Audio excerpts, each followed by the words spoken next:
형 취임식 준비는 잘 돼가. 자, 해를 어떻게 취임식 준비 안 하시나? 이제 애들한테 다 맡기는 거지. 취임식이야. 바이든은 그냥 자택에서 인터넷 즐기고 있죠. 인터넷 대통령. 네, 인터넷에서 그냥 애들 댓글 보면서 놀고 있겠죠. 바이든이 뭐. 그 나이에 뭐 하겠습니까? 밑에 사람들이 다 알아서 하는데. 네. 마이크 갖다 대면은 무슨 말 나올지 폭탄이잖아. 저 바이든님, 네, 이 채팅할 때만큼은 저 바이든 형 폭탄 자제하시고. 자, 오늘은 잊지 말고 9시 41분 시작하겠습니다. 346회인가? 356회 옥설타임쇼 2020년 12월 10일 인월리 김소연 변호사 국힘당 당대표 출마를 지지한다. 민본자 국제선거조사단 민빠연합 구리대박 2060년 인류 멸망론 뉴턴과 인드라 이런 제목입니다. 2060년 인류 대재앙 CFR이 2060년 지구명서 인증 블랙록 스가 바이든 만세 외쳐 강경화 교체 임박 킬빌 아웃 카리스만 인천 상륙작전 시위 국투번 성령서 김소연이 미래의 희망인가 양용규 유승수 민본자 국제선거조사단 최인호 사이버펑크 한국어 더빙판 임박. 우선 첫 소식은 가볍게 시작하겠습니다. 블랙핑크 UN 기후변화 홍보대사 발탁되었습니다. 방탄 뜨기 전보다 더 좋은 절차를 밟는 것 같습니다.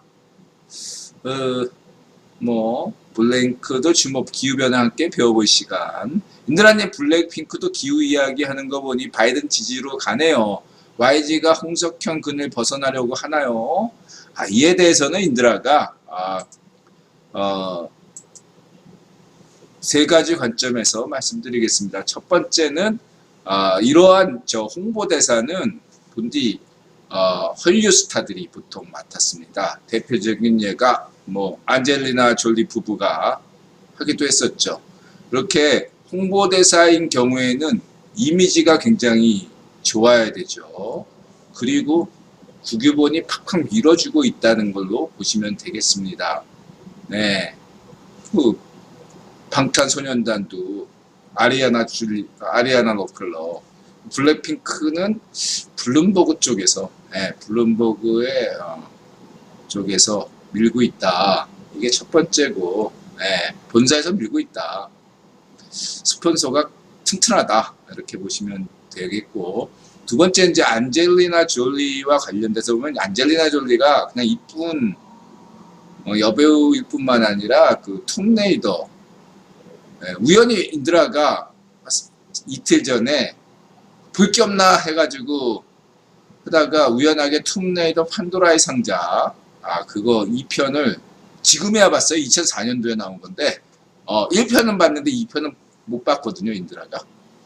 그래서 이제 판도라의 상자를 보고 난 다음에 안젤리나 졸리가 저거 연기를 스턴트맨 동원해서 했겠지 이렇게 생각하고 있었거든요. 대역을 했겠지 했는데 대역이 아니라네요. 어지간한 거는 본인이 다 했답니다. 안젤리나 졸리가 스포츠 광이고 무슨 오토바이 같은 연기는 본인이 다 직접 한다고 하네요. 절벽 연기도 본인이 했고, 어지간한 건 스턴트 우먼 없이 그냥 본인이 다 했다고 합니다. 그래서 이제 여전사 이미지잖아요. 여전사.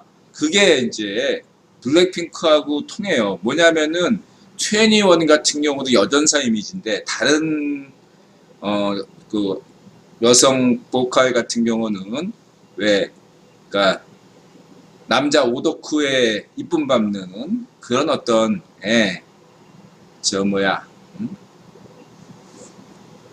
교복 이미지 메이드복 이미지 이런 거잖아요. 근데 이제 최애니원이 그런 통념을 깬 아이돌이잖아요. 근데 이제 문제는 외모에서 딸리는 면이 있었고, 더 중요한 건 뭐냐면 이 블랙핑크의 구성 멤버들을 보시면 되겠습니다. 제니 하유라 이때 위비비 상이 툼레이더 이상이에요? 그래요? 정말? 몰랐습니다. 김소연 변호사 사실 고딩입니까? 결혼 일찍 하셨어요? 무바이님 어서 오세요. 예. 은혜리님, 줄리 아들 인드라님 대학 후배예요? 그래요? 안젤리나 졸리 아들이 양아들 아닙니까? 브래드 피트하고 많이 이렇게 베트남 학생 애들 뭐 이렇게 다 또 하잖아요. 텔님 오이 사이버펑크 2077 사왔어요. 메갈파손님 어서오세요. 다크서클님 어서오세요. 자, 매덕스? 이 안젤리나 졸리하고 이 블랙핑크의 공통점은 뭐냐면은 여전사 이미지다 이거죠. 기존의 여성 아이돌 이미지가 아니라 여전사 이미지가 중요하다. 근데 거기에 안젤리나 졸리처럼 외모가 중요하다 이거지. 그게 중요한 게 두 번째예요. 21하고 블랙핑크의 다른 차이는 없어요. 외모밖에 없죠. 그렇죠. 근데 세 번째가 더 중요한 게 있어요. 세 번째는 뭐냐면 출신이 중요해요. 얘네들 출신 중시하잖아요. 요즘 이 소위 말하는 포스트 모던 좌파에도 막 비판하잖아요. 조던 피터슨이. 그러니까 뭐냐. 21은 전원이 산다라박 한 명만 빼고 다 국내파거든요. 따지고 보면. 반면에 블랙핑크는 한 명 빼고는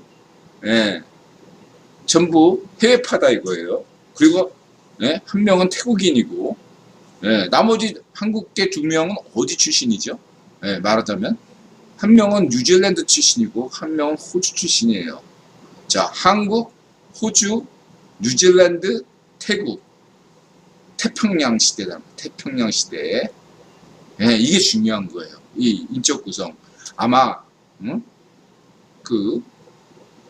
블랙핑크 만들 때 이들만큼 재능이 있었던 멤버도 분명히 연습생도 있었을 거예요. 예를 들면은 미국 출신에 미국애가 미국계가 쇼미더머니 말고 무슨 참가했다가 연습생으로 YG 있었다가 나왔잖아요. 그런 것처럼 걔도 능력이 있었는데 이게 잘 안 된 게 아마도 미국을 제외하고 오세아니아 이런 분위기로 어떤 멤버 구성을 처음으로 기획한 게 아닌가 저는 그렇게 보고 있습니다. 그러면 왜 이 태평양 이런 개념이 중요한가 거기에 대해서는 이제 말씀드리면 첫 번째가 인드라겠죠. 이게 소프트 파워가 중요하다. 소프트 파워 중시한다. 국기본에서. 그래서 소프트 파워가 중시하는 게 이제 이 오세안이나 그래서 이제 이들 말을 오스트로네시아어족이라고 해요. 오스트라네시아어족은 서쪽으로는 지난 방송에서 말씀드렸듯이 마다가스카르까지 있고 서쪽으로는 이스터섬까지 있다 이거죠. 북쪽으로는 이렇게 동남아시아, 중국 남부, 대만, 일부에서는 일본까지도 일부러 포함시키는 경향이 있습니다. 이 오스트라네시아족을 조금 더 뻥튀기 하면 제주도나 한반도에까지도 갈 수 있어요. 외족, 우리가 보통 얘기하는 인드라의 그 외족론이 있지 않습니까? 외족이라는 외족이 일본에만 살았던 것이 아니라 고대 외족, 외국이라는 나라가 탄생하기 이전에 기원전의 외족은 중국의 남부부터 중국 요동방도까지 외족이 살았고 한반도에도 외족이 살았던 겁니다. 고대 외족. 일본에도 물론 살았죠. 대만 외족, 중국 외족, 한반도 외족, 그 다음에 일본 외족. 이게 고대 외족이에요. 이 외족은 남방에서 올라온 애들이고 특징이 배를 잘 타고 몸에 문신을 한다. 몸에 문신한 특징. 소위 문신하면은 태평양 애들이 문신을 잘하잖아요. 원주민들이 보면 이 문신을 하는 그런 족속들 그러한 것이 이런 특징들이 있다. 그러니까 외족의 고향은 어디냐? 대만에서 왔을 것이다. 동남아시아에서 왔을 것이다. 필리핀에서 왔을 것이다. 그 어떤 것이건 여러분들 참고하시고요. 그 다음에 이 족속과 말은 조금씩 달라요. 이들 오스트라네시아 족속의 기원을 따져 보니까, 예, 일단은 이 오스트라네시아 족속들은 어, 이 오늘날 말레이족, 예, 싱가포르 말레이, 이 여기에서 분기점을 가졌다 이거죠. 여기가 일단 모였다가 여기에 모였다가 얘네들이 동쪽으로 간 애들은 일본까지 간 거고 말하자면 대만, 중국 남부, 필리핀 이쪽으로 간 거고, 예, 또 이쪽 서쪽으로 이제 또 동쪽으로 간 애들은 이제 이스터섬까지, 예, 뉴질랜드, 파푸아뉴기니, 호주, 이스터섬까지 간 거고 서쪽으로는 마다가스카르에 간 거예요. 이 족속들을 전부 오스트라네시아 어족이라고 족속이라고 얘기하는데 말은 근데 이제 이들은 말은 다 조금씩 다른데 근데 여기서 오스트라네시아 어족의 상당수를 차지하는 애들이 대만이에요. 대만. 예, 보통 대만 원주민. 중국인하고 다르죠. 족속이. 사람 잡아먹는 식인족. 예, 대만 족속들이 사람 잡아먹거든요. 식인족. 예, 거기에 어족 많아요. 근데 이제 언어학에서 이렇게 조그마한 섬, 대만 섬이라는 데서, 예, 방언이 많다는 거. 예, 언어가 많이 발견되는 건 그만큼 거기가 근원지다. 말의 근원지다. 라고 보는 견해거든요. 예.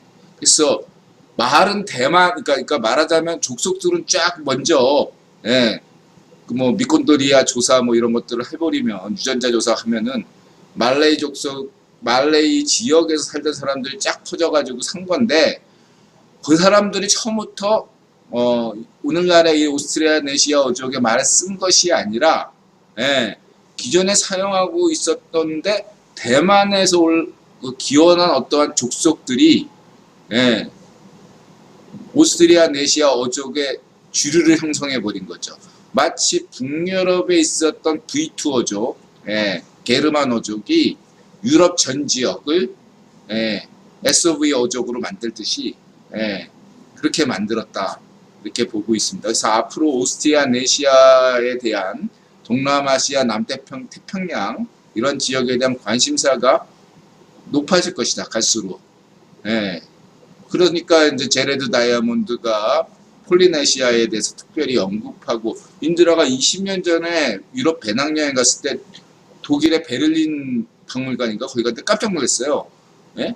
독일하고 아무 상관이 없는 과거 식민지도 없던 그 폴리네시아 지역을 전체를 완전히 폴리네시아 관을 따로 만들어 가지고 폴리네시아 어떤 민속 문화의 연구에 철저하게 하더라고요. 야, 이게 제국이구나. 네, 생각해 보세요. 한국과는 전혀 상관없는, 예? 한국의 박물관에, 뭐 용산 박물관에 우리 맨날 쓸데없이 그 지나친 민족주의, 예, 민족주의라고 부를 수 없을 만한 반쪽 노면 파시즘을 강조하는, 예? 그런 무슨 뭐 그런 것만 유물이 있는데 그게 아니라 용산 박물관에 예를 들면 뭐 폴리네시아 민속 그런 것들을 다룬다고 생각해 보시죠. 이게 국제 감각이다 이거죠. 한국의 파시즘 문화하고는 상당히 이 반쪽 파시즘, 반쪽 노면, 반쪽 문체인지 그 다음에 반쪽 이 일성 이런 파시즘 문화하고 근본적으로 다르다. 제국의 문화라는 것은 그런 면에서 큰 차이가 있다는 걸 제가 20년 전에 절감했다. 이렇게 말씀드릴 수 있고요.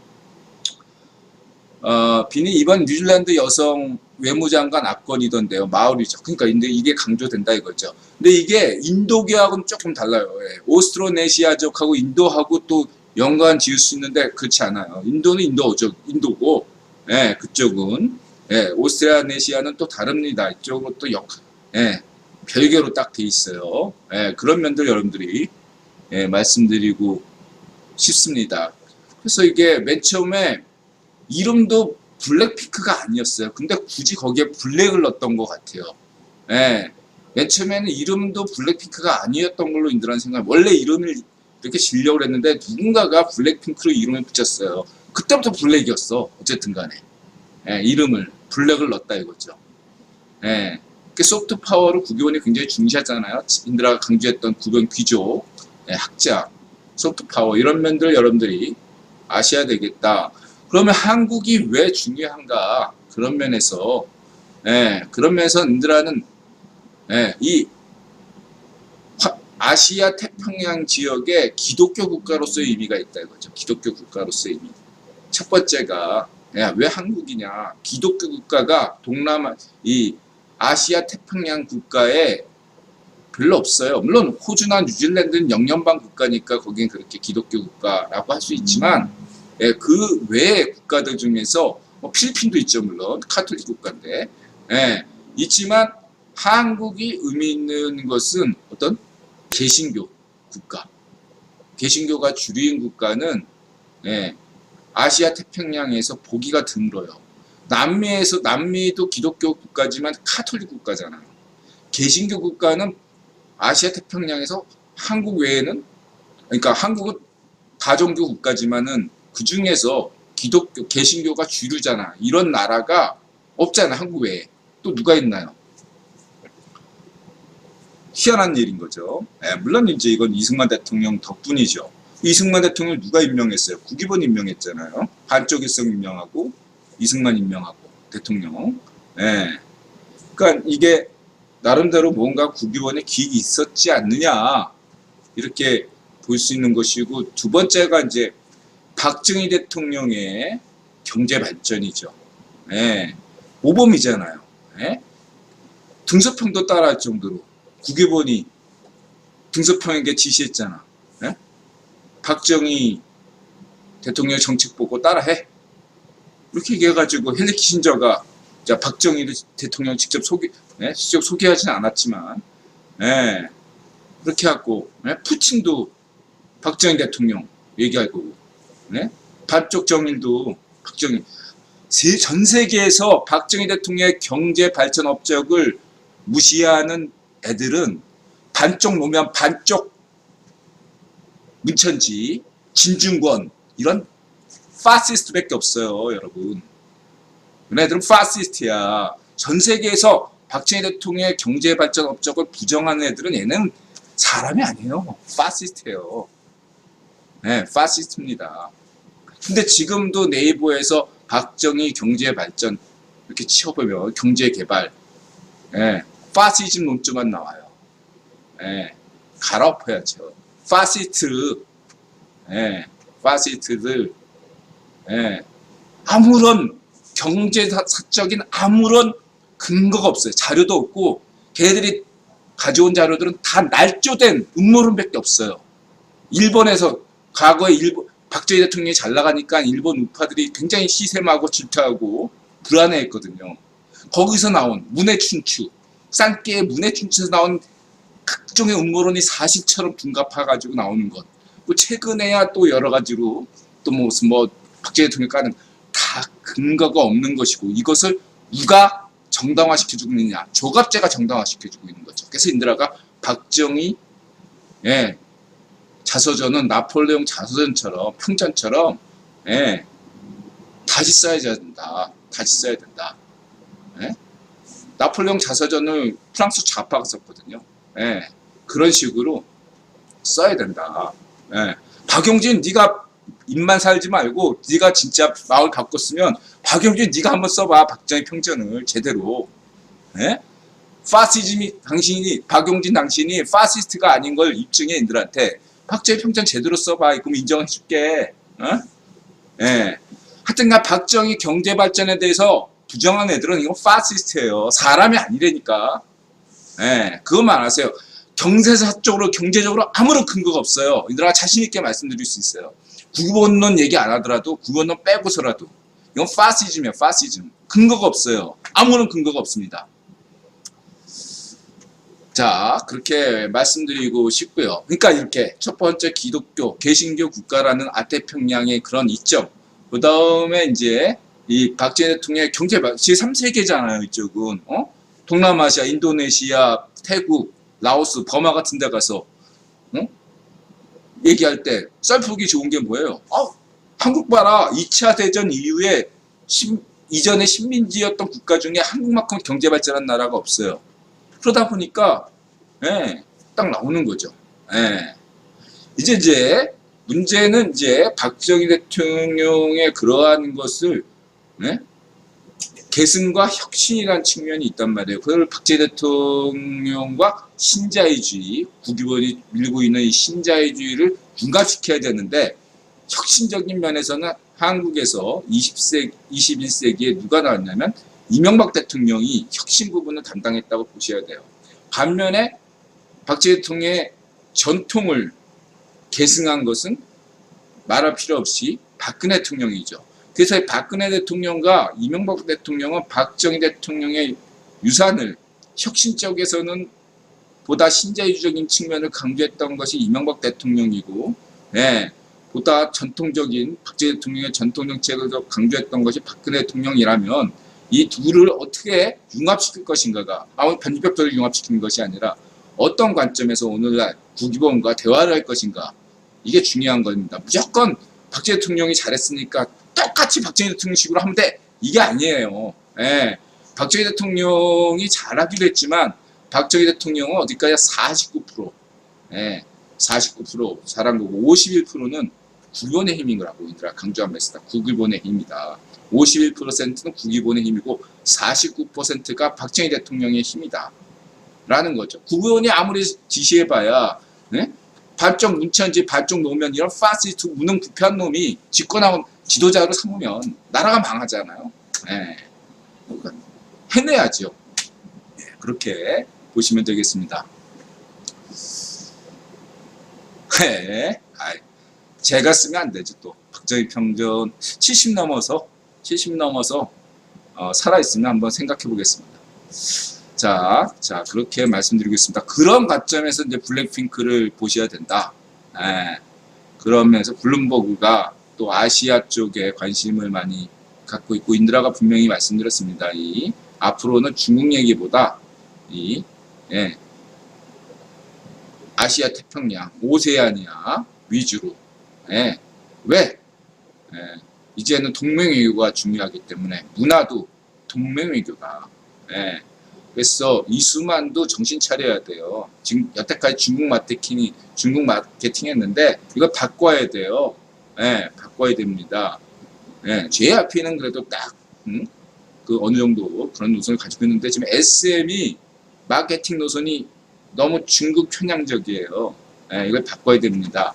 이런 말씀 드리고 싶고, 이거는 현석이 머리에서 나오는 게 아니에요, 여러분. 예, 현석이가 망한 게, 버닝썬 딱 이렇게 망한 게, 인드라가 2012년 때 인드라가 강조했지만 15년 사이에 현석이하고 주식 거래 해가지고 그때부터 YG가 망한 거예요. 예, YG. 예, 그때부터 타락한 거지. 예, 근데 이제 그게 다행히 지금 블랙핑크가 뜬 건데, 이거는 현석이 차원이 아니에요.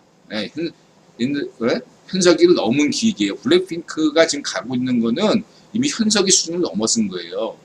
그리고 여러분들이 아셔야 될 게, 예, 매니저 몰라? 기억 못해요. 손흥민 매니저가 누군지 중요합니까? 손흥민 매니저가 중요해요? 블랙핑크 매니저가 중요해요? 이제는 아니에요. 방탄소년단의 매니저인, 예? 방시혁. 이제 중요하지 않아요. 방시혁도 BTS는 방시혁을 뛰어넘었고, 블랙핑크는 양현석을 뛰어넘은 겁니다. 네. 양현석 수준이 아니에요, 여러분. 블랙핑크가 오늘 이 정도 세상의 유통을 장악한 것은, 네, 양현석이나 방시혁이 아니라 국유본이에요. 국유본이 직접 키워주는 거예요. 네. 현석이 방시혁 수준을 뛰어넘었다, 이렇게 보셔야 되는데, 자꾸 방시혁 소나기에 있는 방탄소년단, 무슨 양현석 소나기에 있는 블랙핑크, 이렇게 보시면 안 돼요. 물론 그 이전에 빅뱅이나 그런 다른 어떤 아이돌 그룹은, 여전히 SM 안에 있는 그룹들은 이수만이나 박진영이나 양현석 밑에 있다고 할 수 있겠죠. 방시혁 밑에. 그러나 이미 이 블랙핑크나 이 방탄은 더 이상 이 매니저급의 손을 떠났다, 이렇게 보시면 되겠습니다. 자, 그렇게 말씀드리고 싶고요. 그 다음에